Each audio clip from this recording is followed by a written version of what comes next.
Ang ninuno. Announcement, nasa Shopee na ang Banahaw necklace natin mga kabayan. Maraming salamat sa napakaraming bumili. 10 pieces na lang ang naiwan. Pauna na lang sa stocks. Kapag naubos, medyo matatagalan lang tayo sa paggawa uli dahil pupunta pa kami ng Mount Banahaw para kumuha ng tubig at syempre dadaan pa ito sa proseso ng pagbabasbas ng mga albularyo. Muli, nariyan ang link sa comment section. Hindi ko alam, Gado. Pero iisa lang ang sigurado ako. Gulo ang dala ng pangyayaring ito. Gulong kailangan nating paghandaan. Wika ni Ibrahim. Naway gabayan tayo ng amang may lika sa mga pagdaraanan natin. Tugon ni Gado. Matapos ang pangyayaring iyon, sunod-sunod na engkwentro pa ang kanilang kinaharap. Iba't ibang elemento ang nakakarap ng mga rebelde. Akala ko naman, mga sundalo at ang gobyerno lang ang makakalaban natin. Bakit naman pati maligno? Wika ni Commander Roman. Kakatapos lang ng laban ng mga sandaling iyon. Sinalakay sila ng mga aswang sa gitna ng pagpapatrolya. Ganun talaga. Nasa kagubatan tayo. At hindi lang naman tayo ang naninirahan sa lugar. Tugon ni Tatang Kanor. Kagad na ding bumalik ang mga ito sa kanilang kuta. Nadat na nila ang ilang kasapi na ginagamot ni Aling Magda. Ayon sa mga ito, habang pauwi sila galing sa bayan, isang nagwawalang kalabaw naman ang sumugod sa kanila. Mukhang palala ng palala ang sitwasyon, Roman. Kailangan natin tong bigyan ng solusyon.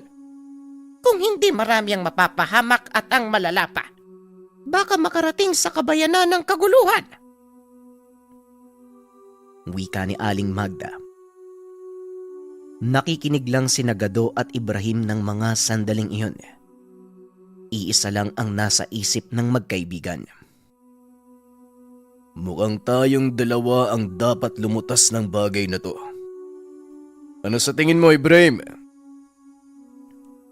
Tanong ni Gado. Wala naman tayong pagpipilian, Gado. Ang mabuti pa, kumilos tayo nang hindi nalalaman ng grupo.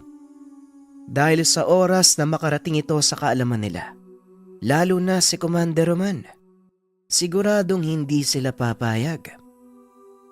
Isa pa, may hinala ako kung sino ang nag-utos sa mga kalalakihan nung isang araw. Matapos magkasundo, sa kalagitnaan ng pagpupulong umalis ang magkaibigan. Saan tayo pupunta, Ibrahim? Tanong ni Gado. Gusto mong makita ang lugar kung saan ako isinilang, hindi ba? Tumatangulang si Gado. Matagal na nitong tinatanong ang bahay ng kaibigan. Oo naman. Alam mo, talagang naiintriga ako tungkol sa pinagmulan mo eh. Wika ni Gado. Pwes, doon tayo pupunta. Pero pangungunahan na kita. Hindi madali ang magiging daan papunta roon. Marami tayong makakasagupa. Mga elementong hindi gusto ang presensya natin doon sa lugar. Nung araw na yon, nagsimulang maglakbay ang dalawa papunta sa kabilang bundok. Hindi madali ang naging daan ng dalawa dahil napakasukal ng paligid. Wala masyadong pumapasok sa bahaging iyon. Bagaman kabisado ni Ibrahim ang daan, hindi pa rin maiwasan na maantala ang kanilang paglalakbay dahil sa mga mapaglarong elemento. Sandali lang. Mukhang naliligaw na naman tayo ah. Oo nga no. Ang mabuti pa magpahinga muna tayo dito Gumawa ka ng siga. Ako na ang maghahanap ng makakain natin. Pag-uusap ng dalawa. Kagad namang gumawa ng maliit na silungan si Gado. Nagpaningas ng mga tuyong sanga. Matapos ay naupo ito sa harap ng ginawang apoy habang nag-aantay sa kaibigan. Bigla itong nakarinig ng mahinang angil at mga kaluskos. Marahang tumayo ang binata at bumunot ng itak. Pinili nitong wag magdala ng baril dahil napagtanto ng binata. Walang silbi ang sandatang iyon sa mga makakalaban nila. Patuloy na nakikiramdam ang binata at lalong lumalakas ang mga angil. Pinatay ng binata ang apoy. Nanindig ang balahibo nito nang makita ang pares na nagbabagang mata mula sa dilim. Papalapit ng papalapit ang nilalang sa kinakatayuan ng binata at halos ilang dipa na lang ang layo nito sa kanya. Inihanda ni Gado ang sarili. Nang maramdamang sasalakay na ang nilalang, dali-dali din itong tumakbo pasugod. Nagulat naman si Gado nang biglang hawakan ni Ibrahim ang kamay niyang may hawak na itak. Sandali lang, Gado. Wala kang kalaban-laban sa mga nilalang na yan dahil hindi siya tinatabla ng itak. Wika ni Ibrahim. Ikinumpas nito ang kamay. Muling nagningas ang ginawang siga ni Gado. Tumambad sa dalawa ang nilalang. Malaking aso. Wala itong balahibo, pero napakakapal ng balat. Anong klaseng nilalang yan? Tanong ni Gado.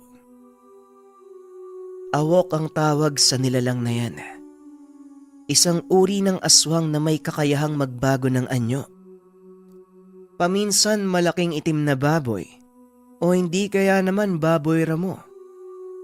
Pero sa pagkakataong ito, mukhang nagawa nilang paunlari ng kanilang pagbabagong anyo. Umatras ka muna, Gado. Ako ang haharap sa nilalang na ito. Wika ni Ibrahim. Kagad namang umatras ang binata. Pinanood ang kaibigang makipaglaban. Biglang nagliwanag ang mga tattoo sa balat ni Ibrahim. Ito ang ikalawang beses na nakita ni Gado ang anyo ng kaibigan. Para sa kanya, nangangahulugan na malakas ang kalaban. Ibrahim, mag-iingat ka! Kagad na sumugod ang nilalang. Sinalubong naman ito ni Ibrahim ng malakas na suntok. Bagyang napaatras ang binata. Napagtanto nito kung gaano kalakas ang nilalang. Maganda ka, Gado. Hindi biro ang lakas ng nilalang na ito. Kung sakaling mapuruan ako, tumakbo ka na. Wika ni Ibrahim. Kaso nga lang iba ang tumatakbo sa isip ng binata. Muling sumalakay ang awok.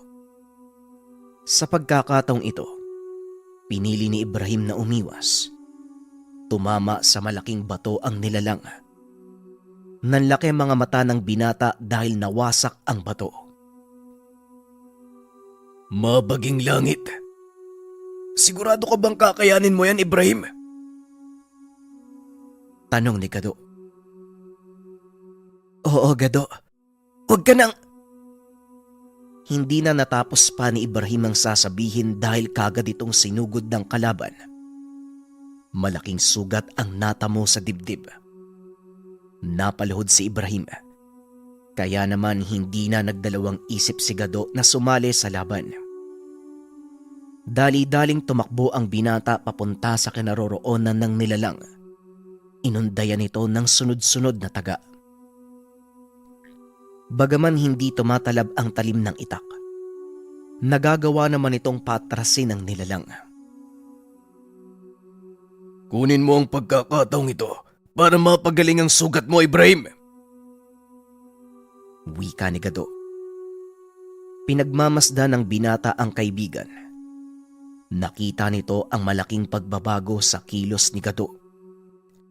Naging mas mabilis. Naging mas malakas ang bawat atake nito.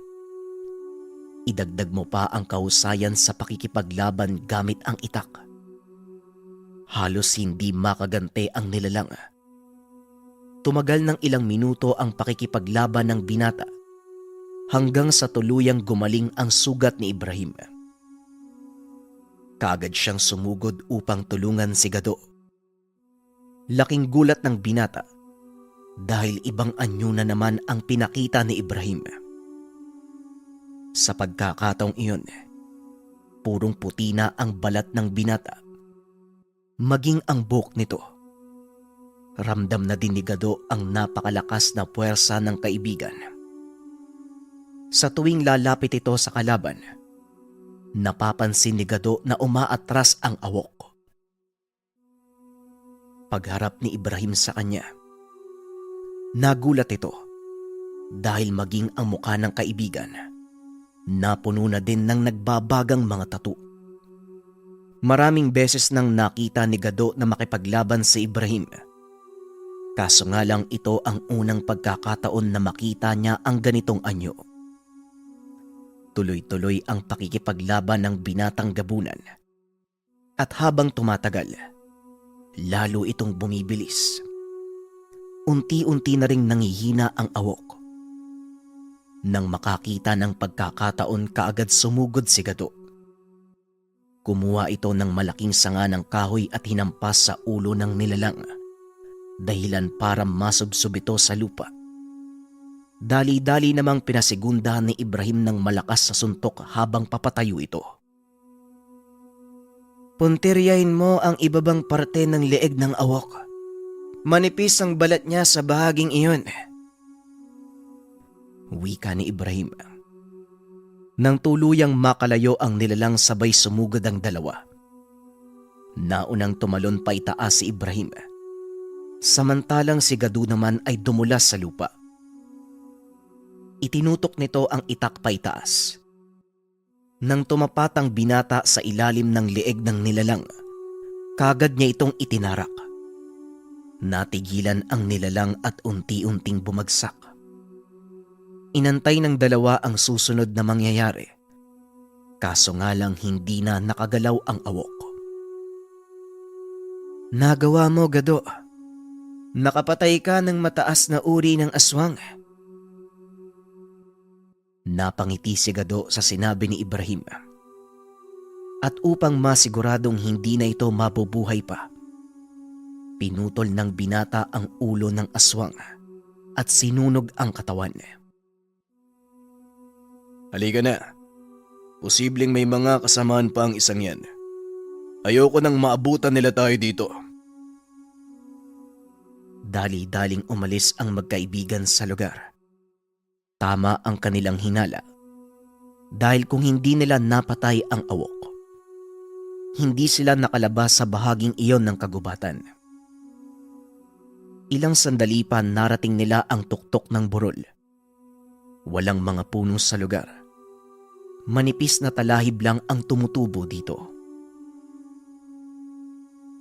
Medyo malayo pa tayo, Gado.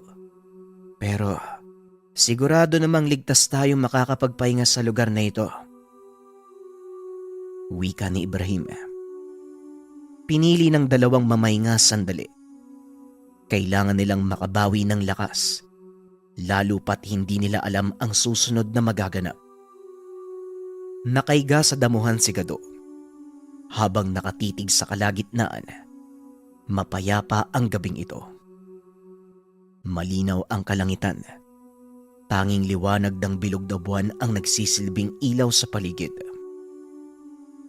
Habang nakatulala ay biglang nakita ng binata ang isang malaking ibon. Dali-dali itong bumangon. Tinignan kung nasaan si Ibrahim. Nakita niya itong nakatingala. Teka, anong klaseng nilalang yun? Pangkaraniwang ibon lang ba yun? Tanong ni Gado. Sa palagay ko, hindi, Gado. Maganda ka. Dahil isa na namang kalaban ang haharapin natin. Tugon ni Ibrahim. Napakamot ng ulo si Gado. Ay naku naman. Hindi pa nga umiinit yung likod ko sa pagkakahiga. May kalaban na naman. Biglang lumapag ang nilalang sa kanilang harapan.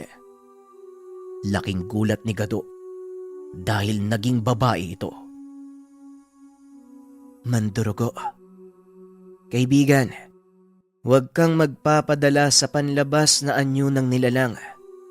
Mabangis silang uri ng aswang. Wika ni Ibrahim. Kaso nga lang nang lingunin nito ang kaibigan. Naglalakad na ito papunta sa nilalang. Ano bang sinasabi mo, Ibrahim? Paanong magiging aswang yung babaeng to? Ang ganda! Hindi na natapos ng binata ang sasabihin. Muli itong nagbago ng anyo at lumipad pa ibabaw. Napasigaw si Gado. Dali-daling tumakbo papunta kay Ibrahim.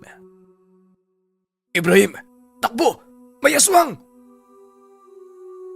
Napailing na lang ang kaibigan sa naging reaksyon ni Gado.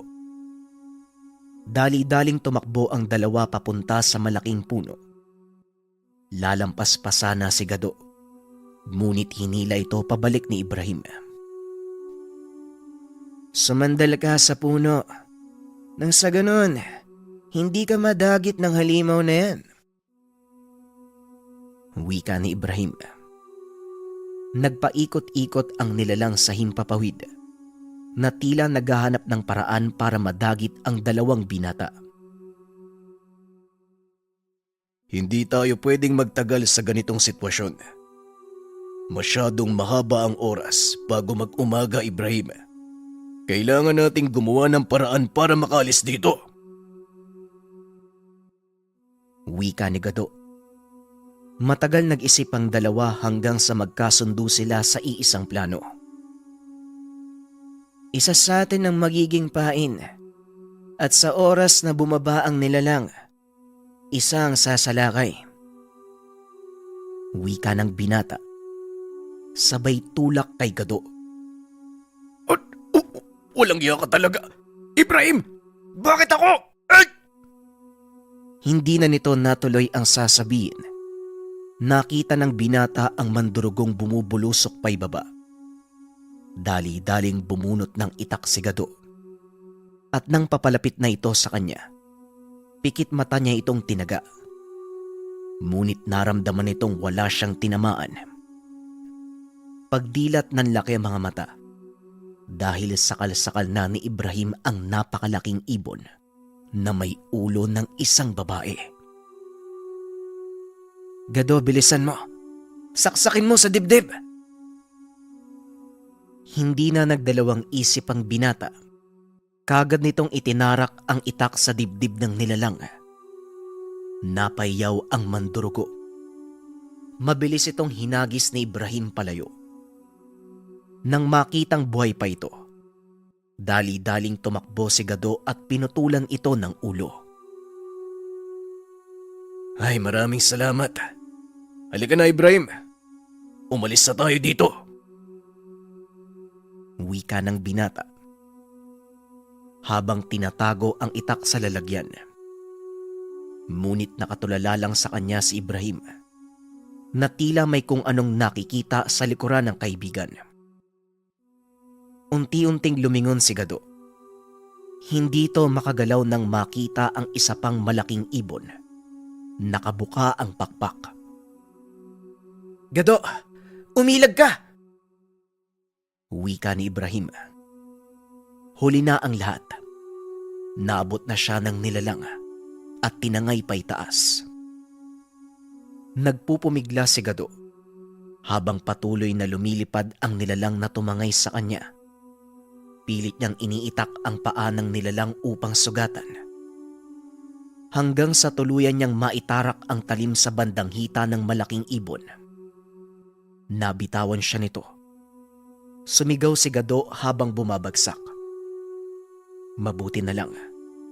Mabilis kumilos si Ibrahim nagawa niyang saluhin ng kaibigan. Maraming salamat, Ibrahim. Walang ya. Hindi ko alam na dalawa pala sila. Wika ni Gado habang nagpapagpag ng katawan. Hindi, Gado. Hindi dalawa ang mandurugo. Nabuhay uli yung pinagutan mo ng ulo. At hayan na, pabalik na siya dito. Tugon ni Ibrahim. Tumalon ito pa itaas para salubungin ang nilalang na bumubulusok pa ibaba. Isang malakas sa suntok ang ibinigay nito sa higanting ibon. Matapos ay hinawakan nito ang ulo ng nilalang. Itinulak papunta sa lupa. Sa sobrang lakas ng pagbagsak ng dalawa, lumikha ito ng malaking hukay sa lupa. Halos hindi makatayo ang nilalang. Kagad nilingon ni Ibrahim si Gado at nagsalita. Gado, sugatan mo ang kamay ko. Ipahid ang dugo sa talim ng itak mo. Naalala ng binata ang dugo ni Ibrahim. Lason sa mga aswang. Dali-daling tumakbo si Gado papunta sa kaibigan. Sinunod ang sinabi nito. Matapos ikalat ang dugo sa itak, dali-dali niya itong itinarak sa katawan ng mandurugo. Paghugot nito, nasunog ang katawan ng aswang. Kung kanina mo pa sana naisip yan, edi dapat kanina pa patay yung higante na yan. May kasalanan ka pa sa akin ha. Baka nakakalimutan mo. Wika ni Gado. Patawa-tawa lang si Ibrahim habang nagpapagpag ng katawan. O bakit? Nanalo naman tayo ha. Tugon ni Ibrahim. Kagad na itong nagyayang umalis. Ilang sandali pa sumikat na ang araw. Nakaramdam ng matinding pagod ang dalawa. Napasandal sila sa malaking puno at hindi na malayang nakatulog. Nagising si Gado dahil may kung sinong yumuyugyug sa kanya. Nang magmulat ito ng mata, may nakita itong sibat na nakatutok sa kanyang dibdib. Nang lingunin ito si Ibrahim, nakatayo na ito habang nakatali ang mga kamay. Huwag kang kikilos, Gado. Sumunod ka na lang kung ayaw mong mapahamak. Hindi na nakapagsalita si Gado. Tinakpan ng kanilang mga mata. Pinaglakad ng napakalayo. Kapwa hindi nagsasalita ang magkaibigan. Hanggang sa tuluyan nilang marating ang destinasyon. Inalis ng bumihag sa kanila ang mga piring at nakita ang mga sarili. Nasa loob ng seldang gawa sa kawayan. Sino ba ang mga taong to? At bakit nila tayo hinuli? Tanong ni Gado. Mas mabuting manahimik na lang tayo, Gado. Hindi mo gugustuhin makipag-away sa mga taong yan. Maniwala ka sa akin. Tugon ni Ibrahim. Maya-maya pa may lumapit sa kanilang matanda. Inusisa ang mga ito. Naglalakad ito paikot sa kulungan habang nagsasalita ng hindi maunawaang lingwahe. Ilang sandali lang umalis na rin ito. Pinakiramdaman ng dalawa ang susunod na magaganap. Ngunit wala namang naganap na kakaiba. Kinagabihan pinalabas sila ng selda. Dinala sa isang malaking bahay na animoy bulwagan. Pagkarating sa loob, tumambad sa kanila ang napakalaking baboy ramon na nasa kulungan habang nakapaikot ang napakaraming tao. Ang maipapayo ko sa iyo, Gado, lumaban ka hanggat kaya mo. Sikapin mong manalo. Dahil kung hindi, kabaliktaran ang mangyayari. Tayo ang magiging hapunan ng mga taong yan. Napatingin si Gado sa kaibigan. Hindi magandang biro yan, Ibrahim. Pero kung totoo man ang sinasabi mo, ayoko mailaga sa isang malaking kaldero. Habang nag-uusap ang dalawa, hinagisan sila ng mga sandatang gagamitin. Dumampot ng sibat si Ibrahim, habang palakol naman at itak ang kay Gado. Nagulat si Gado sa ikinilos ng kaibigan. Himala, dumampot ka ng sandata. Hindi mo ba kayang lumaban gamit ang lakas mo? Tanong ni Gado. Hindi, kaibigan. Hindi nila pwedeng malaman ang totoo kong pagkatao. Lalo tayong mapapahamak. Isipin mo ngayon kung paano nating matatalo ang higanting baboy ramo na yan. Tugon ni Ibrahim. Maya-maya pa naghiyawan ang mga tao. Unti-unting bumukas ang kulungang kinalalagyan ng malaking baboy ramo. Eto na. Eto na, Ibrahim! Wika ng binata habang naghahanda sa pagsugod ng malahalimaw na baboy. Binato ng sibat ni Ibrahim, kaso nga lang hindi tumama. Winasiwas naman ni Gado ang hawak na palakol. Nanlaki mga mata nito dahil hindi man lang tumalab ang sandata sa balat ng hayop. Dahil sa ginawa, nakuha ng binata ang atensyon ng halimaw. Nilingon siya nito at sinuwag. Humagis ng malayo ang binata. Tumama sa isang poste ng bulwagan. Nagsigawan ng mga tao na lalo namang nagpagalit sa baboy ramo. Hinabol ito si Ibrahim na nooy papunta sa kinaroroonan ni Gado. Nakatalikod ito sa kalaban. Nang iangat ni Gado ang ulo, nakita niyang papalapit na sa kanila ang nilalang.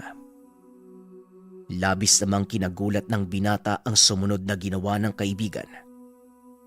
Tumayo lang ito habang inaantay na makalapit ang baboy ramo. Umalis ka. Umalis ka sa harapan ko. Wika ni Ibrahim. Biglang huminto ang baboy ramo na tila natatakot. Unti-unti itong umaatras habang nakatitig kay Ibrahim. Ngayon na ang pagkakataon, Gado. Itarak mo ang sibat na ito sa batok ng baboy ramo. Huwag mong bubunutin hanggat hindi ito tumitigil sa pagkilos. Wika ni Ibrahim. Mabilis na kumilos si Gado papunta sa nilalang. Tumalon ito paakyat sa likuran, sabay tarak ng sibat. Nagwala ang baboy ramo habang umaatungal ng napakalakas. Kumapit ka ng maigpit, Gado! Wika ni Ibrahim. Nagtawanan ang mga taong nanonood habang patuloy na iniindayog ng malaking baboy ang binata. Huminto lang ito nang isaksak ni Gado ang kanyang itak sa mismong ulo ng napakalaking hayop. Napalingon ito kay Ibrahim. Ikaw talaga? Walang iya ka. Ipinain mo na naman ako sa kalaban. Wika ni Gado. Teka lang, Gado. Hindi ka na mabiro eh. O di ba ganun uli? Nanalo na naman tayo. O mga kasama, ihanda nyo na ang hapunan natin. Magpasalamat tayo sa ating bayani. Si Gado! Kagad namang nagsigawan ang mga tao at isa-isang lumapit sa kanila.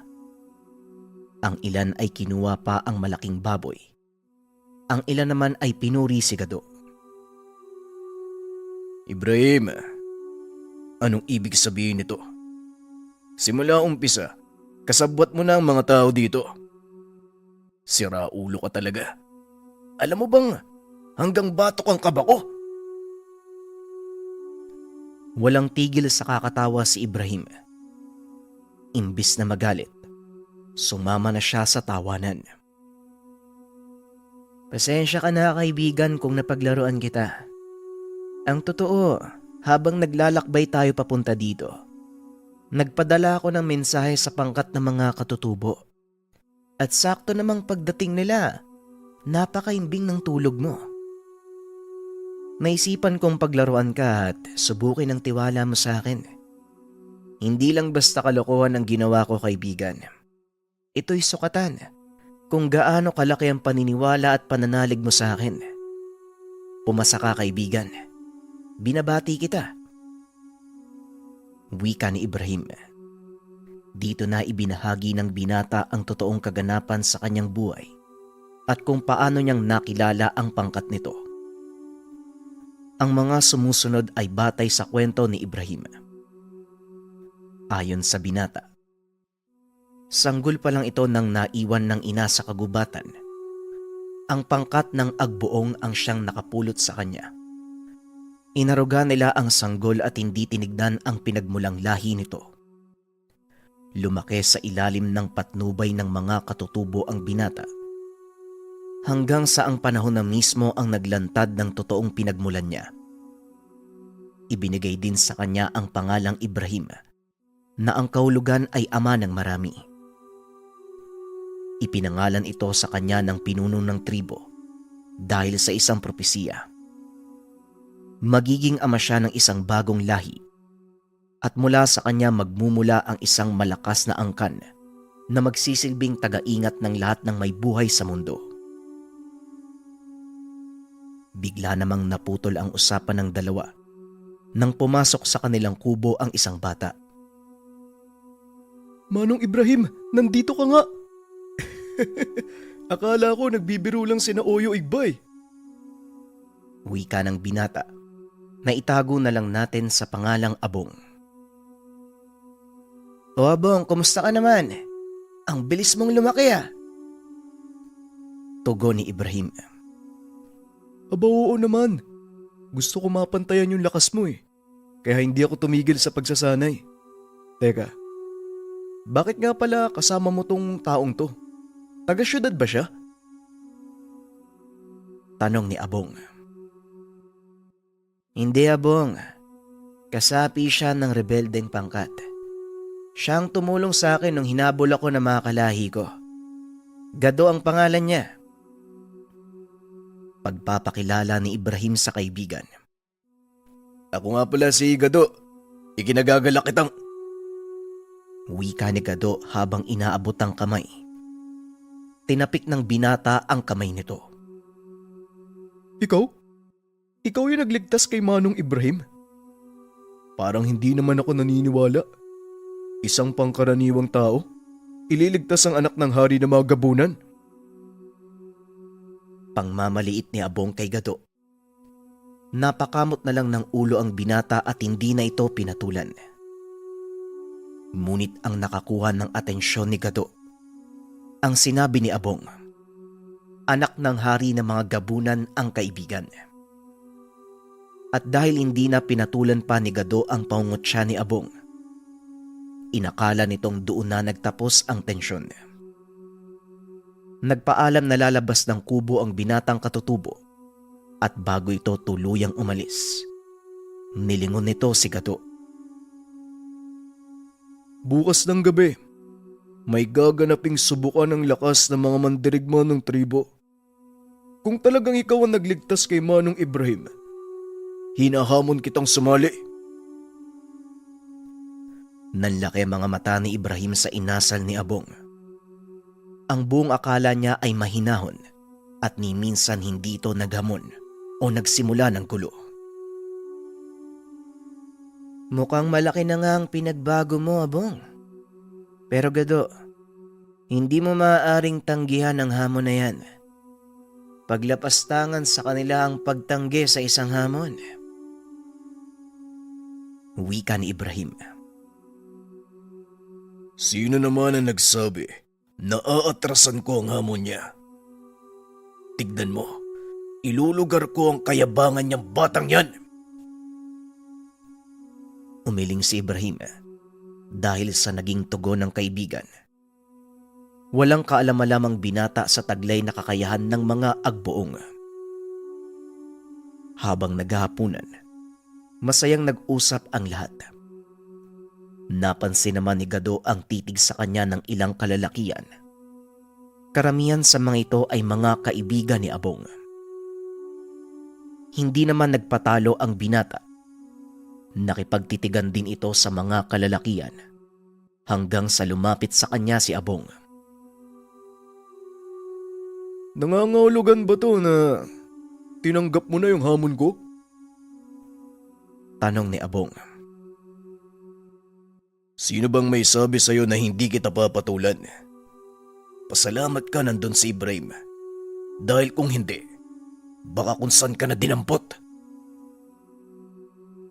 Napangiti ang binata at muling nagsalita. Pwe! Tignan na lang natin ang galing mo sa subukan. Tugon ni Abong. Habang tinitignan ito mula ulo hanggang paa. Naglalakad siya papalayo. Pinipigilan naman ni Gado ang sarili dahil sa respeto nito kay Ibrahim at sa mga nakakatandang kasapi ng tribo. Matapos ang salo-salo ay nagpahinga ang lahat bilang paghahanda sa gaganaping subukan. Hindi naman makatulog si Gado sa pag-iisip sa kung anong mangyayari sa okasyong iyon. Wala itong kaalam-alam, kaya naman malaking palaisipan sa kanya ang mga bagay tungkol dito. Kinabukasan, nagising ang binata sa tugtog ng mga tambol. Bumangon ito. Nakita si Ibrahim na nakaupo sa bandang paanan ng higaan. Yan ang hudyat ng pagsisimula ng subukan. Bilisan mo. Magpalit ka ng kasuotan at gamitin mo ito. Wika ni Ibrahim habang inaabot ang isang kasuotang pangkatutubo. Dali-dali naman itong sinuot ng binata. Tinignan ang sarili sa malaking salamin. Kamuntikan ko nang hindi makilala ang sarili ko Sa inagap, Ibrahim, hindi ko inisip na makakapagsuot ako ng ganitong kasuotan. Wika ni Gado. O diba? Bagay naman sa'yo Alam mo Gado, ang pagsusuot ng ganyang kasuotan ay pagpapakita na nare-respeto mo ang tradisyon ng tribo at pagpapakita na kaisa ka nila. Ang labanang ito, hindi lang pagtatagisan ng lakas para mapatunayan kung sino ang mas malakas. Ito ay pagpapakita ng respeto at sukatan kung karapat dapat kang irespeto. Pagpapaliwanag ni Ibrahim. Maya-maya ay naglakad na palabas ng kubo ang magkaibigan. Diretso nilang tinahak ang ginawang bulwagan para sa subukan. Pagkarating doon, kagad naghiyawan ang mga tao. Nag-aantay na ang pangkat ni Abong na binubuo ng 5 katao. Nakatingin lang si Gado sa binata. Tinandaan ang sinabi ni Ibrahim. Biglang nawala ang inis na nararamdaman. Napalitan ito ng pananabik sa mga susunod na magaganap. Ganyan nga, Gado. Magsaya ka. Huwag mong pairali ng galit. Ipakita mo sa kanila na ikaw ang taong nagligtas sa prinsipe ng mga gabunan. Wika ni Ibrahim. Tumangulang si Gado. Naglakad papunta sa gitna ng bulwagan. Nagsigawan ang mga tao. Itinaas nito ang kamay sabay sigaw. Lalo pang lumakas ang mga sigawan. Naglakad si Abong papunta sa gitna. Ganon din ang ginawa. Halos hindi magkamayaw ang mga tao sa pananabik sa susunod na laban. Ito ang kauna-unahang pagkakataon na may dayong sumali sa kanilang subukan. Bagaman hinamon kita, huwag mo sanang isipin na pangmamalit ang ginawa ko. Gusto ko lang makita kung gaano nga ba kalakas yung taong tumulong kay Manong Ibrahim. May isang malakas na uri ng aswang, mataas na uri ng gabunan. Wika ni Abong. Sumagot naman si Gado. Huwag kang mag-alala, Abong. Hindi ko tinitigdang pangmamalit ang hamong ito. Inaamin ko nung una na inis ako eh. Dahil hindi ko pa lubusang nauunawaan ang kahulugan ng sukatang ito. Pero ngayon, tignan natin kung ano ang magaganap. Matapos ang pag-uusap, bumalik na ang dalawa sa kani-kanilang sulok. Pinapili sila ng sandatang gagamitin. Muling nagkatinginan ang dalawa at kahit sa titig lang, nagkasundo ang mga ito na purong lakas ang pareho nilang gagamitin sa laban. Maglalaban kami gamit ang kamao. Walang anumang sandata. Wika ni Abong. Tama si Abong. Walang sandatang gagamitin. Tugon ni Gado. Muling naglapit ang dalawa. Nagbigay na ng hudyat na magsimula ang laban. Kapwa nakangiti ang dalawang mandirigma at nagsimula. Muling naghiyawan ang mga tao dahil kapwa nagpakita ng kakaibang lakas ang dalawa. Pinahanga mo ko, Abong. Hindi ko akalaing ganito ka pala kalakas. Magiging masaya ang labang ito. Kaya huwag ka munang susuko. Wika ni Gado. Ganon din ako, Gado. Humahanga din ako sa lakas mo. Pero hindi pa ito sapat para masagot ang tanong ko. Kung paano mong nailigtas ang anak ng hari ng mga gabunan. Tugon ni Abong. Sabay suntok kay Gado. Nasalo naman ng binata ang kamaon nito. Nagpakawala din ng malakas sa suntok ang katunggali.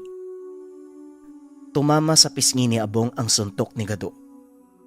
Tumalsik ito ng malayo. Nagpagulong-gulong ng ilang ulit bago tumama sa haligi ng bulwagan. Natahimik ang lahat habang inaantay ang pagbangon ni Abong. Abong, ano? Ayos ka lang ba? Wika ni Gado.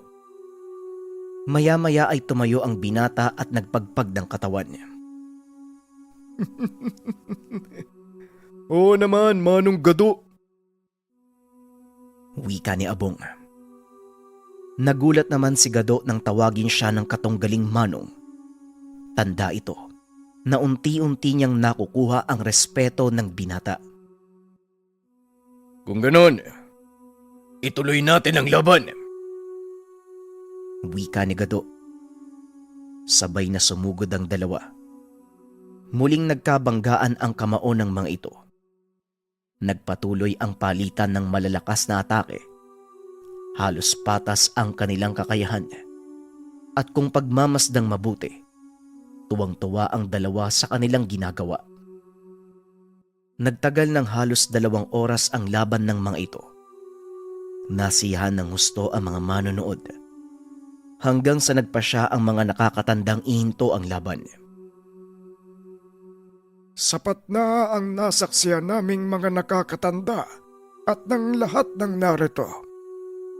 Ikaw, Dayo, napatunayan mo ang iyong sarili. Karapat dapat ka sa paggalang at tiwala naming mga agbuong. Wika ni Oyong Igba, isa sa punong nakakatanda. Tama ang sinabi ni Oyong Igba. Bukod pa dyan, nasagot na din ang tanong ko. Malugod kitang tinatanggap bilang kapanalig, Manong Gado. Muling nagsigawan ang lahat bilang pagdiriwang. Wala mang nagwagi sa dalawang magkatunggali. Kapwa nila napatunayan ang sarili sa harap ng karamihan. Ano, Gado? Masaya ba dito? Ito ang lugar kung saan ako lumaki. Dito ako namulat kung paanong mamuhay bilang tao. Sila din ang dahilan kung bakit mas ginusto kong mamuhay bilang tao. Wika ni Ibrahim. Dito nalaman ni Gado ang tungkol sa kanyang pinagmulang angkan at kung paano siyang napunta sa kagubatang sakop ng pangkat ng mga rebelde. Habang nag-uusap ang dalawa, dumating ang pinuno ng mga nakakatanda. Binabati kita at kinalulugod kong tanggapin ka bilang kaisa ng aming tribo. Halika, nababasa ko ang isipan mo. Marami kang katanungan. Hayaan mong ako ang sumagot sa lahat ng yan. Wika ni Oyong Igba. Agad namang tumayo si Gado at sumunod dito. Naglakad ang dalawa paikot sa lugar.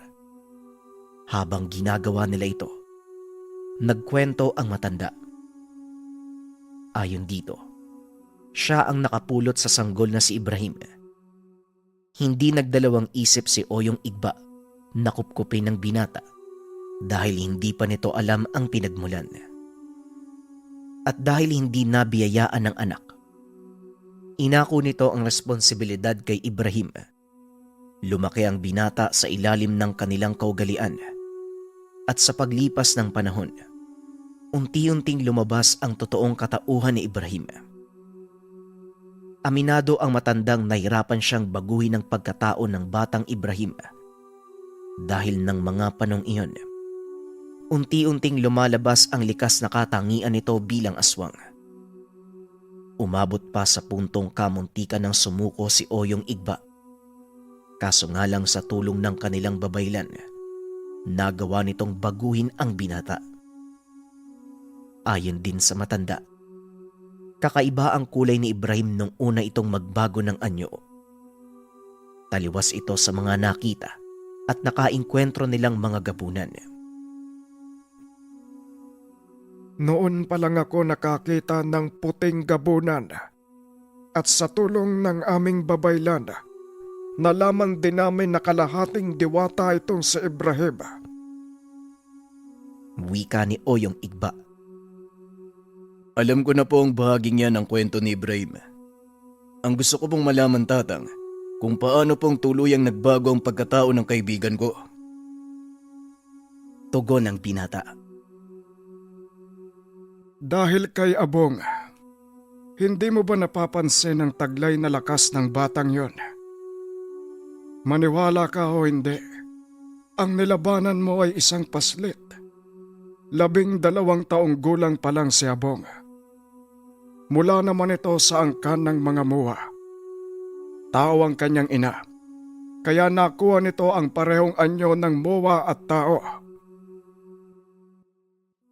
Nanlaki ang mga mata ni Gado nang malamang mula sa angkan ng mga muwa si Abong. Sa mga hindi nakakaalam, ang mga muwa, lahi ng higanteng may nag-iisang mata. Kilala ang mga ito dahil sa taglay nilang lakas. Hindi sila namiminsala ng mga tao. Ipa ng palay ang kanilang pangunahing pagkain. Malahigante ang anyo ng mga ito. Ang masamang ugali lang ng mga muwa, kung magustuhan nila ang isang bagay, hindi nila ito titigilan hanggang sa mapasa kanila. Kaya naman pala napakalakas ng batang yon. Pero ano ang kaugnayan ni Abong sa pagbabago ni Ibrahim? Tanong ni Gado. Dahil sa iyak ni Abong, noong sanggol pa lang ito. Tugon ni Oyong Igba. Ayon dito, minsang nagwala si Ibrahim. Marami sa kanilang mga katribo ang napahamak sa kalagitnaan ng pag-aamok nito. Biglang umalingaw-ngaw ang iyak ng isang sanggol. Napahinto ang binata na tila umiral sa kanya ang ugali ng mga diwata. Isa pang kaalaman, ang mga diwata ay may natural na hilig sa mga sanggol. Hinanap ito ni Ibrahim nang makita niya ang sanggol na si Abong. Kagad niya itong kinalong upang patahanin. Dito napagtanto ng matanda na ang kahinaan ni Ibrahim ay mga sanggol. Ito ang pinagbatayan nila na mas lamang ang dugo ng mga diwata sa kanya kumpara sa pagiging aswang. Ito ang naging daan upang tuluyang magbago si Ibrahim. Maging kami, hindi makapaniwala kung paano naming napaamo ang isang mabangis na prinsipe ng mga gabunan. Wika ni Oyong Igba. Napukaw naman ang atensyon ni Gado sa sinabi nitong prinsipe ng mga gabunan ang kaibigan. Oo nga pala, Tatang. Nabanggit sa akin kanina ni Abong. Pero, paano nangyari yun?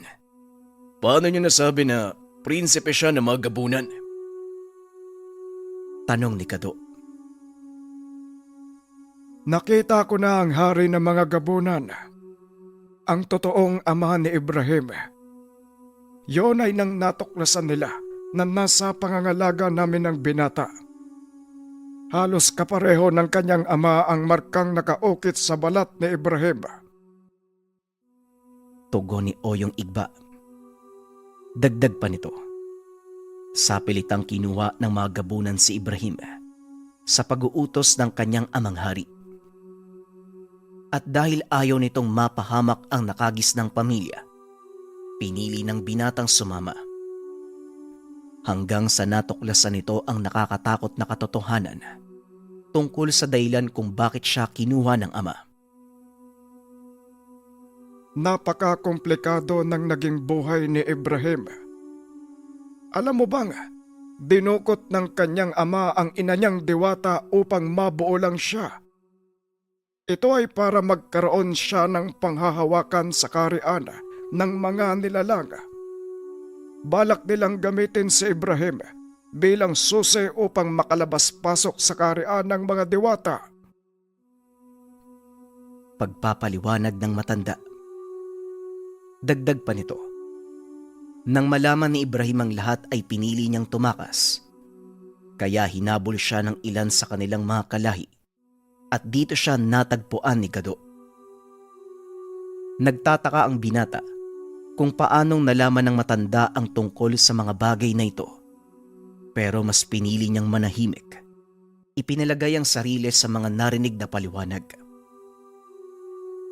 Ngayon naiintindihan ko na kung bakit may kakayahang makipag-ugnayan si Ibrahim sa mga elemento. Salamat sa iyo, Oyong Igba. Dahil sa inyo, mas lalo kong nakilala ang pagkatao ng kaibigan ko. Wika ni Gado. Walang anuman. Karapatan mo itong malaman. At isa pa, magsisilbi itong babala para sa iyo. Tugon ni Oyong Igba. Babala, bakit naman po, Oyong Igba? Maaring bumalik si Ibrahim sa dati niyang ugali. Ang mabangis at walang awang gabunan. Kaya ko sinabi ang lahat ng ito sa iyo. Dahil ikaw ang magiging kasama niya sa matagal na panahon. Tandaan mo, Gado, magtiwala ka sa iyong kaibigan. Wika ng matanda. Ngumiti si Gado at muling nagsalita. Malaki ang tiwala ko sa kaibigan ko, Tatang. Ilang beses niya na din akong naligtas sa kapamakan, kaya wala akong dahilan para magduda sa kanya. Tumangulang si Oyong Igba. Huminto sa paglalakad. Nandito na tayo sa lugar na gusto kong ipakita sa iyo. Heto, pagbasdan mo. Hinawi ng matanda ang baging na nagsisilbing takip sa isang pintuan papunta sa isa pang pamayanan. Nanlaki mga mata ni Gado nang makita ang sirasirang kabayan. May mga kalansay na nakasabit sa mga nakatayong kawayan. Sinong may gawa ng kahayupan na to? Tanong ni Gado. Ito ang nangyari nang minsang magwala si Ibrahim. At sana, hindi na ito maulit pa. Habang pinagmamasdan ang paligid, nakita ng binata sa kanyang isipan ang nangyari ng mga panong iyon. Nanayo ang balahibo nito. Hindi makapaniwalang magagawa ng napakahinahong kaibigan ang bagay na yun. Mukhang hindi magagawa ni Ibrahim ang bagay na yan. Sigurado po ba kayo? Tanong ni Gado. Maniwala ka man o hindi, Si Ibrahim ang may gawa ng sakuna na ito. Announcement? Nasa Shopee na ang Banahaw necklace natin mga kabayan. Maraming salamat sa napakaraming bumili. 10 pieces na lang ang naiwan. Pauna na lang sa stocks. Kapag naubos, medyo matatagalan lang tayo sa paggawa uli dahil pupunta pa kami ng Mount Banahaw para kumuha ng tubig at syempre dadaan pa ito sa proseso ng pagbabasbas ng mga albularyo. Muli, nariyan ang link sa comment section.